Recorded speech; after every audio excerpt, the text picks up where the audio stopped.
Guys, अगर आप spoken English grammar सीख रहे हो और आप इंग्लिश बोलना चाहते हैं तो ये वीडियो आपके लिए ज़बरदस्त वीडियो है, क्योंकि इस क्लास में स्पोकन इंग्लिश में जो भी मॉडल वर्ब है जो सबसे ज़्यादा यूज़ होते हैं उन्हें हम सीखने वाले हैं। गाइस, वीडियो में एंड तक बने रहे। आज आपका बहुत बड़ा टॉपिक कवर होने वाला है जो आपकी स्पोकन इंग्लिश को 99% इम्प्रूव कर देगा।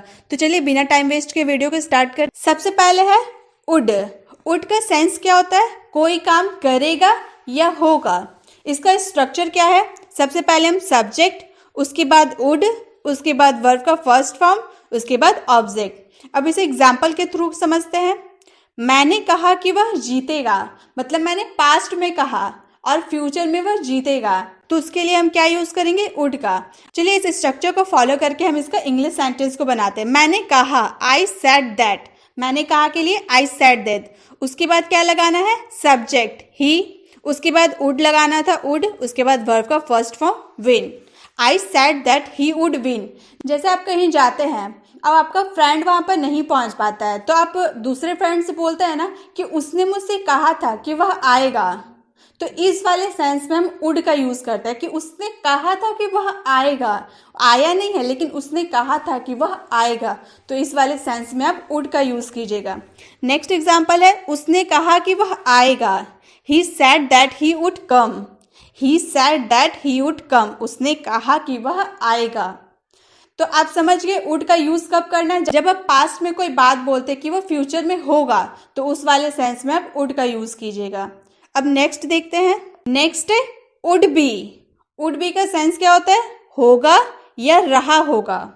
अब होगा और रहा होगा दोनों अलग है। जैसे वह खेल रहा होगा, हम जब बोलते हैं ना वह खेल रहा होगा, वह दौड़ रहा होगा, वह चल रहा होगा, तो रहा, जब हम रहा होगा वाला जब बोलेंगे ना तो उसमें हम ये स्ट्रक्चर को फॉलो करेंगे। Subject would be plus verb का फर्स्ट फॉर्म में आईएनजी प्लस ऑब्जेक्ट, ठीक है।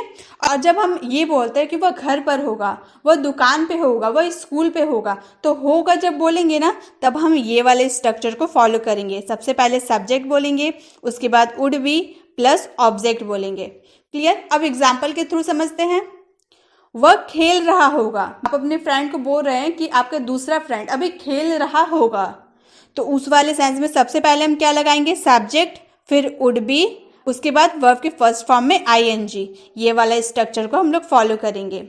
He would be playing. Next है वह घर पर होगा। इसके लिए हम ये वाले स्ट्रक्चर को फॉलो करेंगे। He would be at home. सबसे पहले सब्जेक्ट, फिर वुड बी, उसके बाद ऑब्जेक्ट। वह घर पर होगा, तो इसी तरह से वुड बी में आप कोई बात बोलते हैं ना कि वह घर पर होगा, वह स्कूल पे होगा, तो इस वाले सेंस में जब वो होगा या फिर वह रहा होगा, खेल रहा होगा, दौड़ रहा होगा, तो ऐसे वाले जब आप सेंटेंस बोलिएगा ना तो उसमें वुड बी का यूज कीजिएगा। नेक्स्ट देखते हैं। नेक्स्ट है वुड हैव। वुड हैव का मीन्स क्या होता है?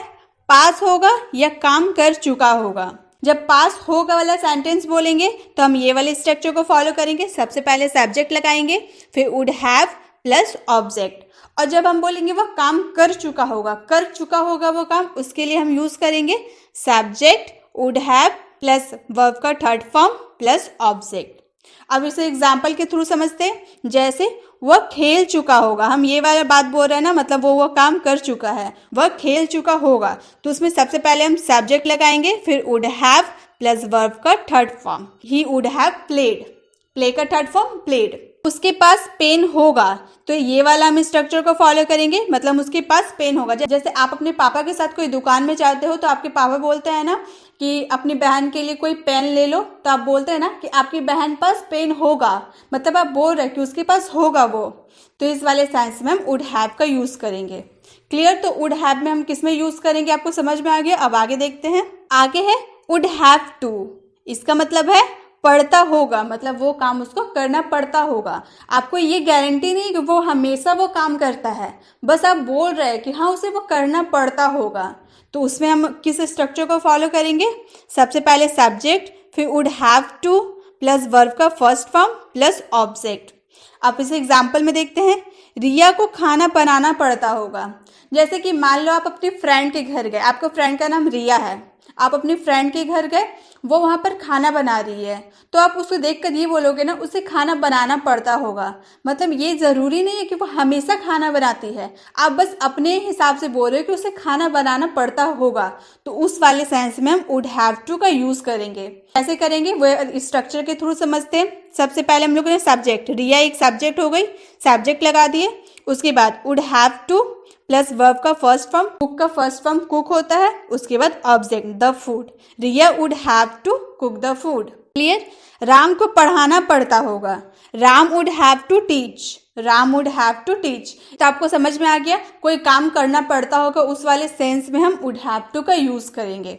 अब आगे देखते हैं। आगे है कुड। कुड मीन्स सका या पाया, वह यह काम कर सका, वह यह काम कर पाया, तो इस वाले सेंस में हम कुड का यूज करेंगे। उसका स्ट्रक्चर क्या है, सबसे पहले हम सब्जेक्ट यूज करेंगे, फिर कुड, फिर वर्ब का फर्स्ट फॉर्म, उसके बाद ऑब्जेक्ट। अगर ये आपका नेगेटिव हुआ तो आप उसमें नॉट का यूज कीजिएगा, वरना आप नॉट को यूज नहीं कीजिएगा। तो ये नेगेटिव है ना, मैं नहीं कर पाया। आप किसी को कोई काम करने देते हैं तो वो बोलता है ना मैं नहीं कर पाया, तो उसमें हम क्या बोलेंगे, आई कुड नॉट डू। पहले आई लगाए सब्जेक्ट, उसके बाद कुड, और ये नेगेटिव था, नहीं था, इसीलिए नॉट यूज कीजिए। उसके बाद वर्ब का first form, I could not do.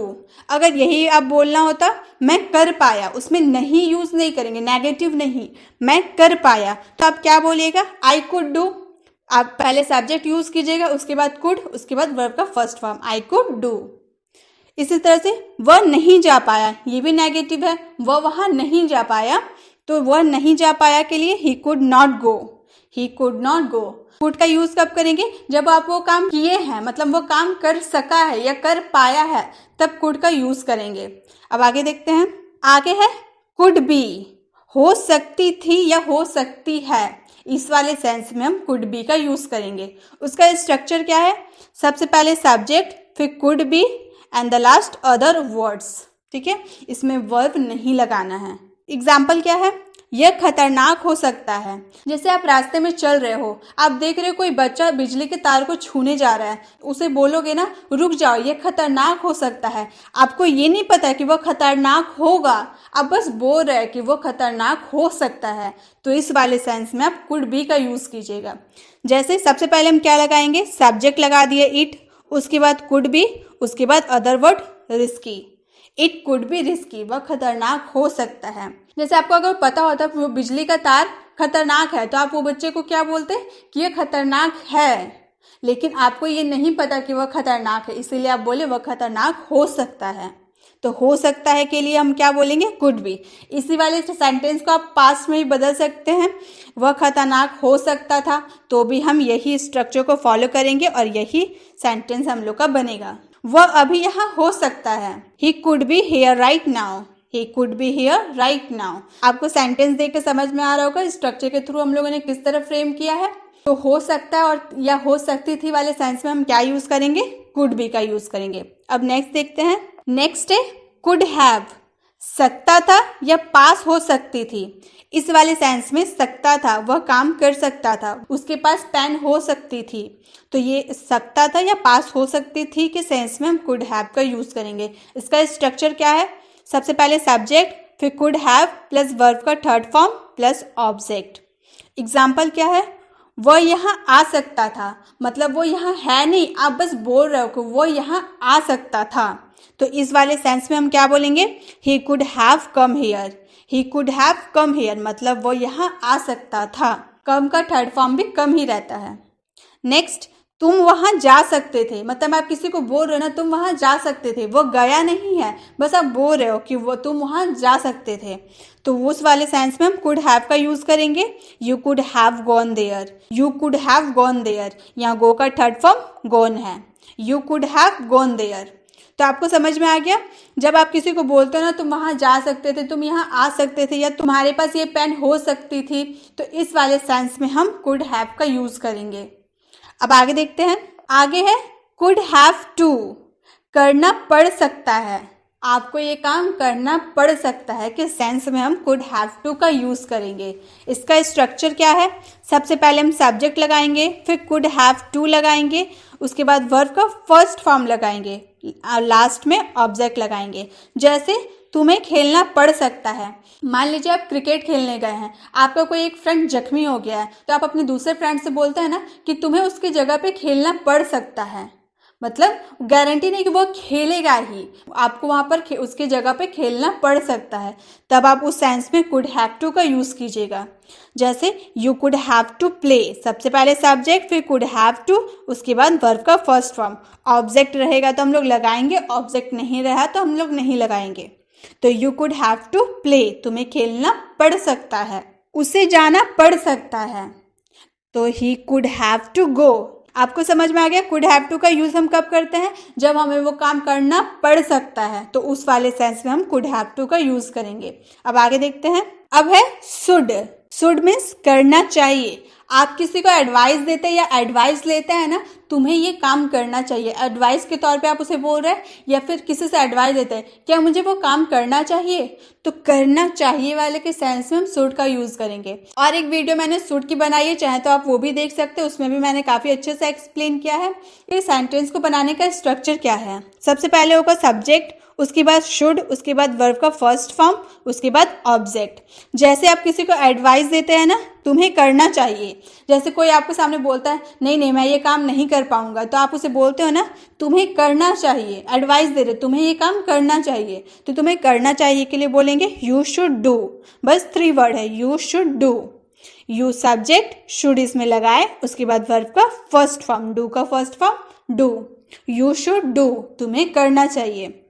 हमें पढ़ना चाहिए। जैसे आप अपनी पढ़ाई में ध्यान नहीं दे रहे, तो आपका फ्रेंड आपसे बोल रहा ना कि हमें पढ़ना चाहिए, तो हमें पढ़ना चाहिए के लिए बोलेंगे we should study. We should study, हमें पढ़ना चाहिए। तो कोई जैसे आपको कोई एडवाइस दे रहा है या आप उससे एडवाइस ले रहे, तो उस वाले सेंस में आप शुड का यूज़ कीजिएगा। अब आगे देखते हैं। नेक्स्ट है शुड बी।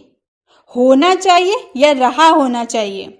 जैसे हम बोलते हैं ना उसे घर पे होना चाहिए, उसे दुकान पर होना चाहिए, उसे स्कूल में होना चाहिए, तो इस वाले सेंस में हम शुड बी का यूज़ करेंगे। इसका स्ट्रक्चर क्या है? सबसे पहले सब्जेक्ट, फिर should be and the last other words. इसमें वर्ब नहीं लगाना है। इसका सेंटेंस किस तरह बनेगा? उसे घर पर होना चाहिए, वह घर पे नहीं है, बस हम बोल रहे कि उसे घर, इस वक्त उसे घर पे होना चाहिए, तो हम इसे बोलेंगे he should be at home. He should be at home. Subject should be, other words, he should be at home. मुझे खेल रहा होना चाहिए, मैं खेल नहीं रहा, बस मैं बोल रहा हूँ कि मुझे खेल रहा होना चाहिए, तो उस वाले सेंस में बोलेंगे I should be playing. I should be playing. तो आपको कोई काम कर रहा होना चाहिए, इस वाले सेंस में आप शुड बी का यूज़ कीजिएगा। अब आगे देखते हैं। अब है शुड हैव। चाहिए था, मतलब वो आपको काम करना चाहिए था, ये भी आप उसे बोल रहे कि ये तुम्हें काम कर लेना चाहिए था, तो चाहिए था वाला सेंस में हम शुड हैव का यूज़ करेंगे। इसका स्ट्रक्चर बनेगा सब्जेक्ट शुड हैव, वर्ब का third form and the last object. जैसे तुम्हें खाना चाहिए था। जैसे आप पार्टी में गए हैं, आप कुछ खाए लेकिन आपका फ्रेंड वो नहीं खाया, तो आप उसे बाद में जाकर बोलोगे ना तुम्हें वो खाना चाहिए था, बहुत टेस्टी था, तुम्हें वो खाना चाहिए था। वो खाया नहीं है, बस आप उससे बोल रहे हो कि आपको वो खाना चाहिए था, तो तुम्हें खाना चाहिए था के लिए बोलेंगे you should have eaten. You should have eaten, तो उस वाले सेंस में हम शुड हैव का यूज़ करेंगे। You should have eaten. तुम्हें देखना चाहिए था, तो इसके लिए हम बोलेंगे he should have seen. He should have seen, तुम्हें देखना चाहिए था। तो आप कोई काम किसी को बोलते हैं ना कि तुम्हें ये करना चाहिए था, तो वो वाले चाहिए था वाले सेंस में हम शुड हैव का यूज़ करेंगे। आगे देखते हैं। अब है शुड हैव टू। करना ही चाहिए। आप किसी को बोलते हैं ना तुम्हें पढ़ना ही चाहिए, तुम्हें लिखना ही चाहिए, तुम्हें बोलना ही चाहिए, तो ये वाले सेंस में हम शुड हैव टू का यूज़ करेंगे। स्ट्रक्चर इसका बनेगा सब्जेक्ट शुड हैव टू, उसके बाद वर्ब का first form and the last object. जैसे तुम्हें खेलना ही चाहिए। जैसे आप किसी को एडवाइस देते हो, बोल रहे तुम्हें वो खेलना ही चाहिए, वो खेल नहीं रहा, तो आप उसे एडवाइस दे रहे हो कि तुम्हें खेलना चाहिए, तो हम बोलेंगे you should have to play. You should have to play. तुम्हें जाना ही चाहिए। आप किसी को बोल रहे हो ना तुम्हें जाना ही चाहिए, तो बोलेंगे he should have to go. He should have to go. तो जब आप किसी को एडवाइस देते हो, बोलते हो ना कि तुम्हें ये काम करना ही चाहिए, तो करना ही चाहिए के सेंस में हम शुड हैव टू का यूज करेंगे। आई होप गाइस इन सारे मॉडल वर्ब को आप अच्छी तरह से जान पाए हैं। अब बारी आती है होमवर्क की। आज का आपका होमवर्क है तुम्हें पढ़ना ही चाहिए। तो आप ये सेंटेंस को सुनने में लग रहा ना ये किस वाले सेंस का है, आप किस स्ट्रक्चर को इसमें फॉलो करेंगे, तुम्हें पढ़ना ही चाहिए। तो गाइज अब झट से इसका आंसर कमेंट बॉक्स में कीजिए। वीडियो पसंद आए तो वीडियो को एक लाइक ज़रूर करें। अगर आपको लगे कि वीडियो इन्फॉर्मेटिव है तो अपने फ्रेंड्स को शेयर कीजिए। और अगर आप चैनल पर नए हैं तो इसे सब्सक्राइब करके बेल आइकन ज़रूर प्रेस करें ताकि जब भी मैं ऐसी वीडियो अपलोड करूं आप तक पहले पहुंच पाए। मिलते हैं नेक्स्ट वीडियो में, तब तक के लिए कीप लर्निंग।